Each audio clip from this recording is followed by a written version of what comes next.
Today I thought I'd give you a rig rundown on my Old Town 10.5 foot kayak. This is the Old Town Topwater. It's really their most basic version set up for fishing. I bought this during the height of COVID and it's actually become my go-to fishing machine other than a lot of the different boats that I have, including the big bass boat. I love to go out on the big bass boat on the bigger waters, but I often find myself taking the kayak just because of its convenience. I can throw it in the back of the truck. I can get into tight places. I can get into so many other locations and tight water where big fish are that the big boats can't.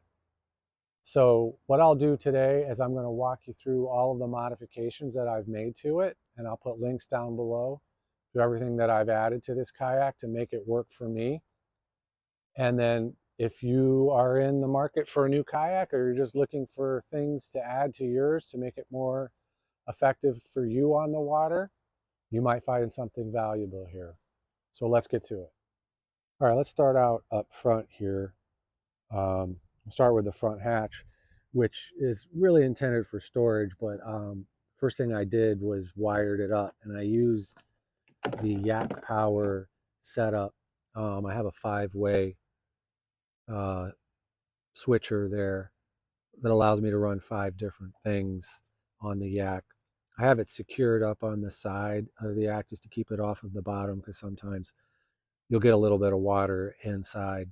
It just keeps it clear from that. It was very simple to wire. I didn't have to drill many holes to do it. Basically, it was installing these lights where I've put a set of 2 up front here, and I also have some in the back, which you can see here. For night fishing, I can light up my tackle area. All of these are controlled by this switch setup here. So you've got your main power, and then each one of these is assigned. So you've got your main 1, your main 2, bow, stern, and then the main switch. This controls my Garmin fish finder right here. And then the other ones are set up for my bow lights and my internal lights. Really works well. The whole thing is powered by my Yak Power battery case here. You see right here, it has 2 lithium-ion batteries inside of it, where I'll post links to those down below. This thing is awesome, and the way it works is it's got its on-off switch here, and then you plug in to the Yak Power system here, and then it also even has 2 USB ports if you need to charge your phone or power anything else that you may need to on the boat. So I like the convenience of that. This is the main power switch that goes right into that, and then this just tucks down nicely in there, and it will go all day long. I've run this thing for 10 hours and it's no problem. Doesn't have none of the things on my Yak have a huge power draw anyways, but it's really nice to know that you've got all day power with just this little Yak Power setup. So that's the hatch. The LED lights I got from Amazon. I'll put a link to those. They were relatively cheap and easy to install. Yeah, I kind of fudged it here and ran these in through here and then down in through the hatch. I haven't had any issues. They light up great on both sides. And they're actually very powerful, and they weren't very expensive. And it was a nice addition to the boat. Then I added some additional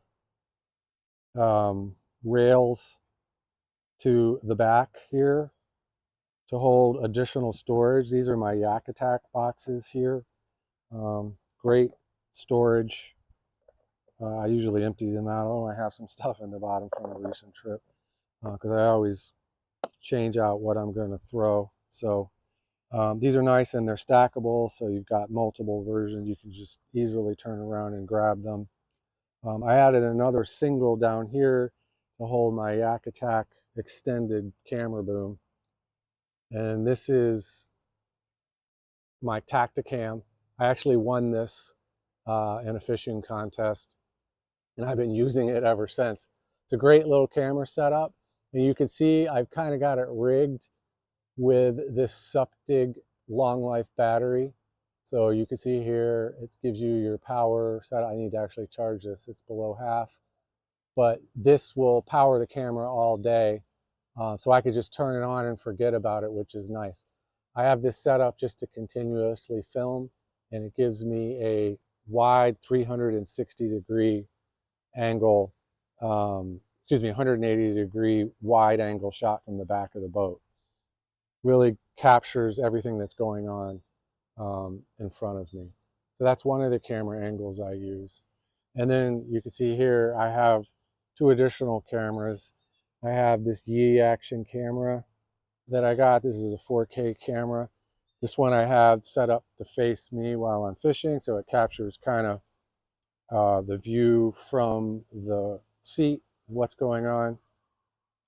And then I also have this camera set up over here, which is another version of the action, just a newer model, another 4K camera that captures a lower angle to the water. Usually these will get the fish up close and tight as they're coming into the boat, and it just provides a different dynamic angle.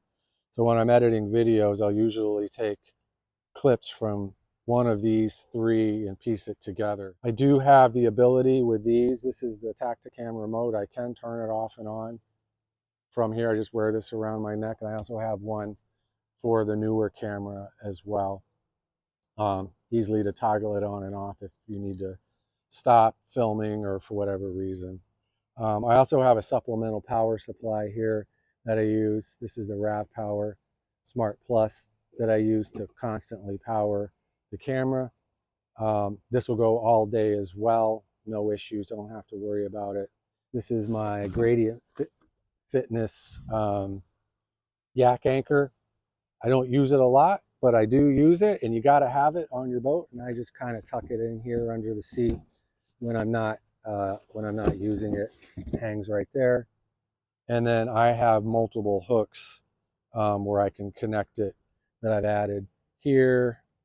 I've got one up here as well, so I can position the boat where I need it. And then I bought the Plano 3600 kayak setup. This is really cool. It's perfectly designed to slip right in. Holds all of my extra gear.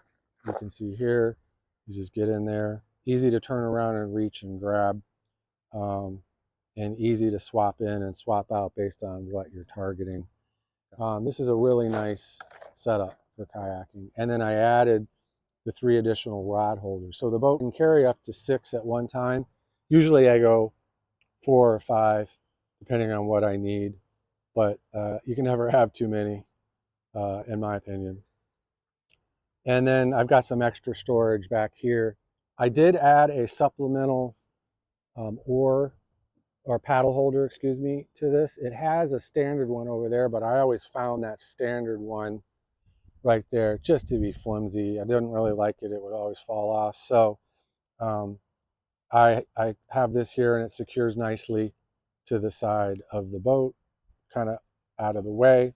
But in all honesty, once you're out, and this thing is in my lap unless I'm standing up. So it's really only to secure it for when the boat is being moved from place to place. And then I got this is the strap that I have for the paddle that I just connect right here. This is really nice. This is another Amazon. It's Rogue Endeavor is the brand. I'll put a link to it. Not expensive at all, but it does the job very well.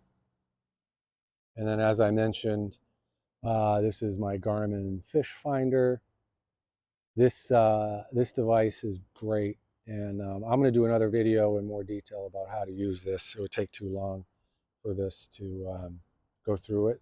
And then you can see over here I have this cup holder / phone holder, which is great.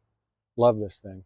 So this doubles down as the battery holder, and then I can slide my iPhone in here when I'm out on the boat, and it secures it. It has a little flap in there that holds the iPhone in place. It's not going to fall out. So really, that's kind of it in a nutshell. So a lot of modifications, but really just a fun machine to get out on the water and use.